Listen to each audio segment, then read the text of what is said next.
जाता गेल्या जात्यावरच्या ओव्या गेल्या, मोठ गेले मोठीवरची गाणी गेली, पाळणा ऐकायला मिळत नाही. जोशी सर परवा शिवनेरीला एका कार्यक्रमाला गेलो होतो. छत्रपतींचा जन्मोत्सव कार्यक्रम झाला आणि जुन्या काळचा एक म्हातारा उभा राहिला. तो म्हणला की सगळ्या अवतारी पुरुषांचा जन्म आपण पाळणा गाऊन करतो. छत्रपती शिवाजी राजे हे अवतारी पुरुष म्हणा पाळणा. आता सगळ्या पुण्या मुंबईच्या बायका जमलेल्या, एक बाई दुसरीकडे बघते, दुसरी तिसरीकडे बघते, तिसरी चौथीकडे बघते. आमच्या लक्षात आलं कोणालाच पाळणा म्हणता येत नव्हता. का म्हणता येत नव्हता पाळणा? सगळ्या शहरातल्या बायका. मित्रांनो लक्षात घ्या, आपल्या घरामध्ये पाळणा असेल तर पाळणा म्हणता येतो. आपलीच पोरं पाळणा घरात, पाळणा कधी येणार? शिरूरच्या बाजारामध्ये आमचे वडील सांगायचे, काय सुंदर पाळणा असायचा. बा निजगडे निजगडे लडी बाळा, निज निज माझ्या बाळा, रवी गेला रे सोडून आकाशाला, धन जैसे दुर्भाग्याला. स्वातंत्र्यवीर सावरकरांच्या वरती एक चित्रपट निघाला आणि बाबूजींनी त्याच्यामध्ये एक गाणं गायलंय. सगळ्यांना ते परिचित आहे, फक्त हार्मोनियमच्या साथीने गायलंय. नेमजसीने परत मातृभूमीला, सागरा प्राण तळमळला. चाल कशाची?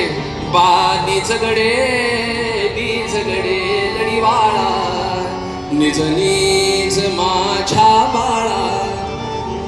देखणे सरांनी विचारलं, बाबूजी ही तर पाळण्याची चाल आहे, ही कशी काय दिली? बाबूजींनी अतिशय सुंदर उत्तर दिलंय. होय म्हणले, ही पाळण्याची चाल आहे. मुद्दामून ही चाल दिली का? कारण स्वातंत्र्यवीर सावरकरांचं आणि भारत मातेचं प्रेम मी पाळण्याशिवाय दुसऱ्या कुठल्या चालीत मांडू शकलो असतो. जाता गेल्या जात्यावरची ओवी गेली. परवा आमच्या पुण्यामध्ये एक जात्यावरच्या ओवींचा कार्यक्रम होता. त्या ठिकाणचं जाता असं फिरत होतं. कोणीच हसलं नाही, मला समजलं. जातं हे नेहमी अँटी क्लॉकवाईज फिरतं आणि जात्यावरती दळणं, बाईचं समेवर येणं, या सगळ्या गोष्टी संगीतात बसलेल्या आहेत. कसे बघा, सुंदर माझं जात फिरत बहुत, ओव्या गाऊ कौतुके तू ये रे बा विठ्ठला. कसं सुंदर माझं जात फिरत बहुत, ओव्या गाऊ कौतुक ये रे बा विठ्ठल. असं नाही, सुंदर माझं जात. महाराष्ट्र टाइम्स मध्ये जोशी सरांना माहिती आहे, आमचे वडील लिहायचे. देखणे सरांनी एक लेख लिहिला की चंद्रभागेला मुख्याचा वास का आला. अनेक तर्कवितर्क झाले. काही लोक म्हणले त्यात काय अवघड आहे, चंद्रभागा ही पंढरपूरची नदी आहे. एक गाय हुंदडत हुंदडत आली, सगळे हाराची फुलाची दुकानं सगळी चंद्रभागेच्या काठी लावली होती. हुंदडत हुंदडत आली, तिने शीन मारलं, सारा बुक्का चंद्रभागेमध्ये लवांडला आणि चंद्रभागेला बुक्क्याचा वास आला. हाय काय नाही काय? दुसरे म्हणले, साहेब तुम्हाला माहिती का? मला माहिती. तुम्ही होता का? मी होतो. हे पाण्याचा लोंढा आला, सारा बुक्का पाण्यामध्ये घेऊन गेला, तो बुक्का पाण्यामध्ये लवांडला आणि पाण्याला बुक्क्याचा वास आला. हाय काय नाही काय? दोन्ही उत्तर विदासाहेब बरोबर होती, पण ती सरकारी होती. त्याच्यामध्ये भावदर्शन नव्हतं. आणि पंढरपूरच्या वाटेने चालता चालता मराठवाड्यातल्या काही बायका अतिशय सुंदर ओव्या गाऊन जातात. त्या ओवीतून मला उत्तर मिळालं, चंद्रभागेला बुक्क्याचा वास का आला. काय सुंदर ओव्या असायच्या. पंढरपूर परगणा, पंढरपूर परगणा, देवाच्या दरवाजाला मोत्याचा पाळणा.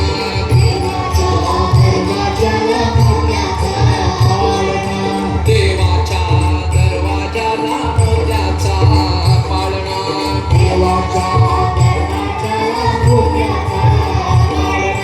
हलवा ग सयानो, हलवा ग सयानो, परस रामाला मी गुंतिले कामाला.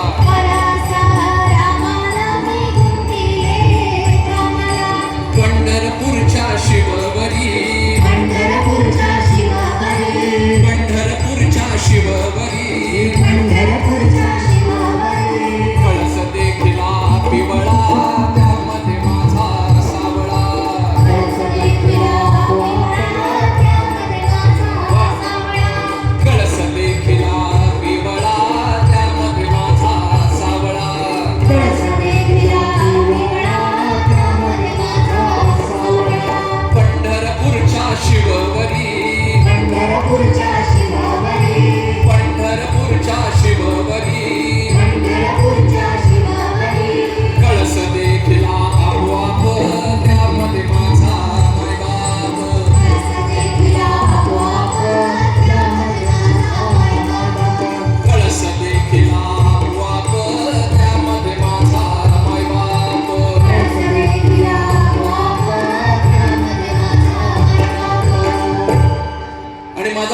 होता चंद्रभागेला बुक्क्याचा वास का आला?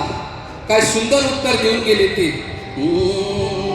रुक्मिण धुन धुती देवा विठ्ठलाचा जगा. रुक्मिण धुन धुती देवा विठ्ठलाचा जगा. अबीर बुक्याचा वास सुटला चंद्रभागा. लक्षावधी वारकऱ्याने प्रेमाने पांडुरंगाच्या अंगावर बुक्का व्हावा.